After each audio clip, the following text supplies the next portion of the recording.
Yeah, I'll be a gamer. Actually, no, go to... Oh yeah, I'm coming up to you then.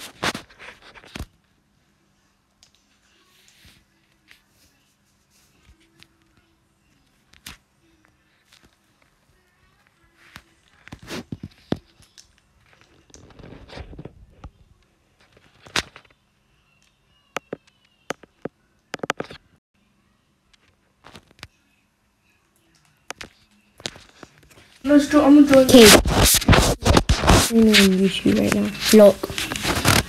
Caden, I'm not facing the camera at you. Look. I'm streaming on YouTube. Look. YouTube. And I'm live on it. And I am playing Fortnite on it. Hopefully it's not like the gay app on the arcade that lags out every time. I have to like stay on this. It won't let me stream like on my game. It won't let me stream on my game though. Alright.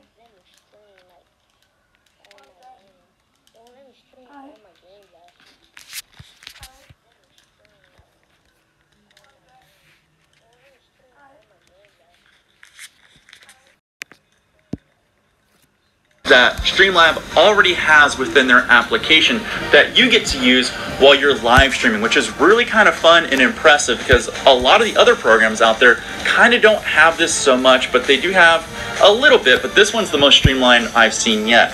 So as you can see, we have our events list right here, which will show you all the things that happen in your stream as you're live, like donations or followers or subscribers, things like that.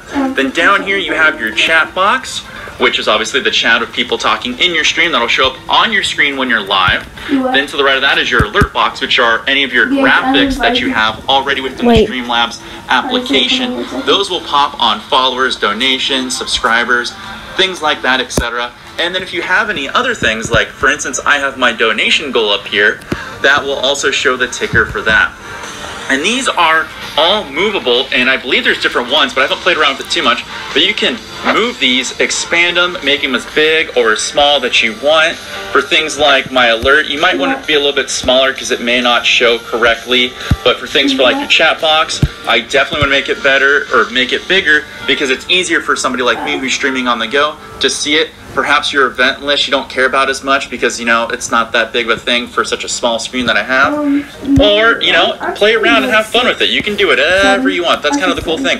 And these things will layer. So for things that are like my alert box, it's only there when I get an alert. So I can have it take up pretty much the whole screen if I want. If you want to add anything else, if you hit the bottom right-hand corner where this circle is, tap on that. And here's all the different things that you can add to your actual screen.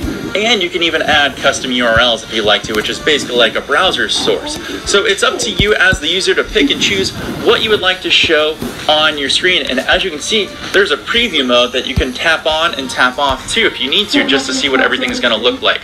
But you can also push the previews. If you're doing this in front of your computer, you can do the test subscriber or test donation so you can see how things will pop. But just a quick note, it won't show you on the screen for some of the things on this platform. You will have to go to your VOD and see how it shows. Your alert profile, which if you have multiples, you can do it there, but basically it's just set up for default, so make sure you have that turned on if you want to show any profile. Your alert profile, which if you have multiples, you can do it there, but basically it's just set up for default, so make sure you have that turned on if you want to show any profiles or your profile.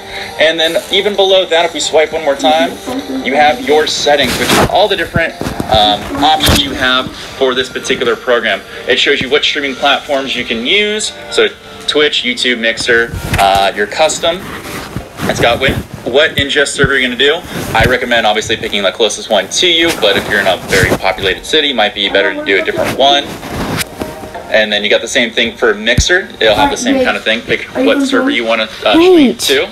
Your broadcast options right here, which shows your output. Depending on how much power you have in your phone, and obviously the kilobits and the service that you have that you can push up and push down, you get to pick and choose what you think is going to be best for your options here. Right now, the options you have is 360p, 720p, and 1080p, which is quite impressive, the fact that you get that. On other streaming mobile platforms, you don't get to go up to 1080p without paying for a little bit of extra, or they don't offer that service at all. So that's kind of nice that this program does. Here you also get to pick your frame rates, so you got everything from 15, 24, 30, and 60. I leave mine on 30 myself just because it's easier, but it's nice that it gives you 60 frames per option too, if you want something a little bit cleaner. And here you have your max video bit rate. I basically keep mine on the default, which is 4,000, but if you're going to be in a spot that doesn't have a lot of service, I'd probably recommend going down to 2,500. However, if you're in a place with really strong Wi-Fi, you can obviously kick it up to the 4,000s, 5,000s, and even beyond that. Like there, it goes all the way up to 48,000. But for this one, we're just going to leave it at 4,000 there. Then you have all your audio settings. So you got low, medium, high, very high. It's up to you what you want to leave it at. The default for the option of the program is very high. And then here's the about. If you need to learn anything about anything that's coming out on the program, they'll also put updates and let you know what version they're on for this. And if you need to log out and you want to log into a different streaming platform, if you want to go from Twitch to Mixer or Mixer to YouTube or YouTube to Twitch or vice versa, or in any order, you will have to log out of the program and log in under that particular streaming service that you want to do. That way the program knows what to actually upload to. So make sure if you want to stream under something else, you log out and log back in under the proper one. Now, if you want to make any changes to your actual stream name, right here I have mine labeled as Stream Labs Test. We're going to stream. So name it whatever you want, but the stream will had so for instance, the option, but it'll you have right here, this is your microphone where you get to turn it on or you get to turn it off. For the mute options, it'll just have a red slash. The camera is not going to hit it because you're not going to Labs program right here. Now you can either tap it or you can grab the screen and swipe to the right. So if I grab my screen right here, sorry if it gets shaky, and pull over to the side, you guys are probably familiar with this actual layout here. This is the dashboard options of when you look at the Streamlabs program on your computer. And it lets you know all the followers that you have, all the subs that you get, all the bits, all the donations, everything like that. Hosts, it's all awesome and laid out here for you perfectly.